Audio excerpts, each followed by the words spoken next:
नमस्कार मंडळी, कशा आहात?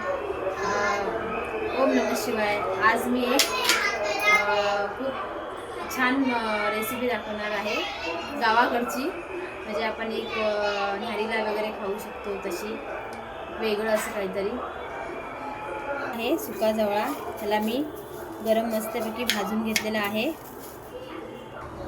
आम्ही जवळा आता एक साफ करून घेतलेला आहे, चांगला भाजून वगैरे. त्याच्यामध्ये आपल्याला पहिलं टाकायचं आहे कांदा, त्याच्यानंतर मग कोथिंबीर, एक हिरवी मिरची, थोडं मीठ टाकायचं आहे,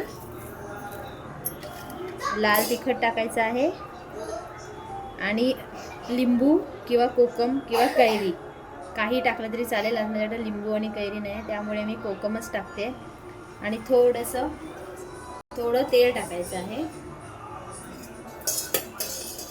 आणि हे असं छान असं मिक्स करून घ्यायचं आहे. खायचं आहे, खूप छान लागतं. तुम्ही एकदा ट्राय करा आणि पूर्ण रेसिपी हवी असेल तर मला कमेंट्स करा. हे बघा किती छान वाटतंय. हे मराठी लोकांचं खास हे आहे भाकरी बरोबर. आमच्या गावाकडे भाकरी जर असेल तांदळाची तर हा जवळा लोक आवडीने खातात. तुम्ही पण एकदा ट्राय करा, कमेंट करा, शेअर करा. व्हिडिओ आवडले असेल तर सबस्क्राईब करा. थँक्यू.